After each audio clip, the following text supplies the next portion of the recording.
we were at the Restore in Sheridan today, and Brad was there. Hello, Brad. And we love Brad. He helps us haul all of my stuff that I keep getting there. Yeah, so there was a cabinet and some chairs and a big carpet roll. Huge carpet roll. Like a whole entire living room's worth of carpet or two. Anyway, he had this question, how do you save money on gas? And I said...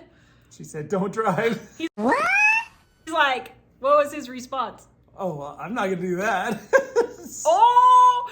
So here's the thing. Some things like gas, you just have to accept what the price is. Now, are there things that you can do to save money on gas? Yeah, you can just not drive so much. And Brad's response was, well, I'm not going to do that. Well, you may have to do that. So I told Mike, I said, a great example is, we may have to stop driving to go get Jack at school. I walked back and forth in the snow to school in the 80s. He can do it also. I went to school, I had to walk 20 miles. No, I had to climb mountain to get to school. Mike works at the library. It's only a half a mile from our house. He could walk to the library instead of spending money on gas. Wait, but there's 18 inches of snow on the ground. It doesn't matter. The sidewalks are clear. Uphill both ways in the snow. I know, but the sidewalks are clear. And you may have to combine trips.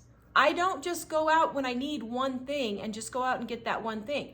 Sunday after church, we stop by Walmart or Home Depot or whatever we need because it's on that side of town. I don't just run to the store when I need one grocery item to make dinner. Either if somebody's already out, they'll pick it up, but most of the time, I just make something else. So sometimes with these things, you just have to accept the price, and that's how much it's going to be. Well, and our town isn't a very big town, so I assume Brad is probably not driving that much. But at the same time, if you only have to go, there was a time where we lived in one town in Idaho and we moved to a town 15 miles away and we thought, oh, it's not very far. We'll just throw some stuff in the back of the pickup and drive it out there. It ended up being like 18 trips to move a small amount of stuff because we were not organized on that. We didn't pack tight or anything. So what we've kind of learned is even in a town that's not that big, like where we are, still, if you think, oh, wow, I need to get a bag of sugar, then do you think, do I have to do it right now? Because I'll probably realize later, oh, I also need a thing of milk. Might as well get it all on the same trip. Yeah. Or there are some things I don't critically need to go to Walmart, but there sometimes will be something on the list and I'll think, oh, hey, I have to drive Dave to work today. And so his work is kind of in the direction of Walmart. So I think, okay, well, I'll just wait till I'm taking him and then I'll go get it.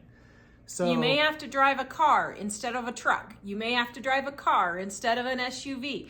You may have to take a bus or Uber. Maybe those might be cheaper than actually even having a car. Well, and where we live, you have to drive to get to certain places. But if you live in a suburb and drive 2 hours to the city every day, then it might be good to find some public transportation, move closer to the city, get a different job, move to a different place where you don't have to drive 2 hours.